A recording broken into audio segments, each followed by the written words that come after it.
तोड़ो नहीं जोड़ो। घने जंगल में एक आम के पेड़ पर एक छोटी सी प्यारी सी चिड़िया गुनगुनाती हुई अपना घोंसला बना रही थी। एक बंदर उसी पेड़ पर बैठा उसे घोंसला बनाते देख रहा था। बंदर था बहुत ज्यादा शरारती।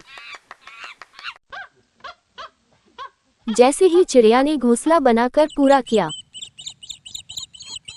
बंदर जोर से उसी डाल पर कूदा जिस पर चिड़िया ने अपना घोंसला बनाया था।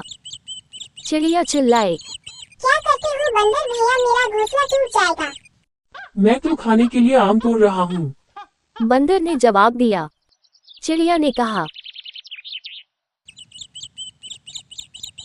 इस पेड़ पर और भी तो आम है,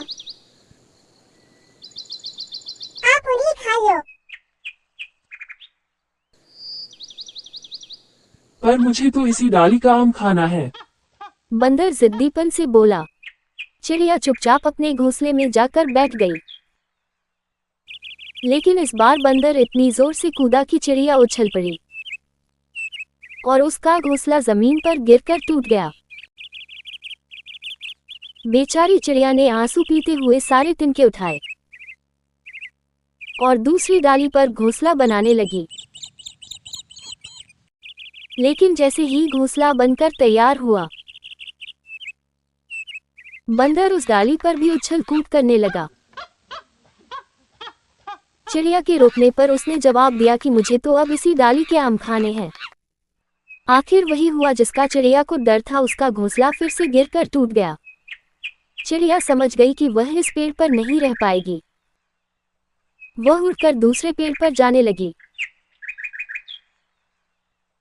वही दूसरे पेड़ पर बैठा कौवा ये सब देख रहा था। उसने निराश होकर जाती चिड़िया को बुलाया और कहा, मैंने समझा था कि तुम बंदर से मुकाबला करोगी, पर तुमने तो हार मान ली। कोई भाई, मैं छोटी सी चिड़िया, उसका मुकाबला कैसे करूं? चिड़िया बोली। पर इससे बड़ा तो इसे सबक सिखा सकता है ना। कौवे ने समझाया। क्या मतलब? चिड़िया ने पूछा। मतलब ये कि तुम राजा शेर से बंदर की शिकायत कर दो। कौवे ने रास्ता सुझाया। चिड़िया ने तुरंत जाकर शेर से बंदर की शिकायत कर दी। शेर चिड़िया की शिकायत पर खुद उस पेड़ के पास गया और बंदर को डांटते हुए कहा, तुझे किसी को सताते हुए शर्म नहीं आती? अब तेरी सजा यह है कि तू इस चिड़िया का घोंसला बना कर दे। बंदर ने जो शेर की दहाड़ सुनी तो सारी चौकड़ी भूल गया और नीचे गिरे तिनके उठाकर घोंसला बनाने की कोशिश करने लगा। बंदर ने बहुत कोशिश की पर उसे घोंसला नहीं बन पाया। वह बुरी तरह थक गया और बैठकर हौंफने लगा। तब शेर ने उसे पास बुलाकर कहा, देखा तुमने, तोड़ना कितना आसान था और जोड़ना कितना मुश्किल है। अब तुम्हें समझ आया कि चिड़िया ने कितनी मेहनत से अपना घोंसला बंदर को भी बनाया अपनी था। गलती का एहसास हुआ। उसने चिड़िया से माफी मांगी और कभी किसी को नहीं सताने का वादा किया।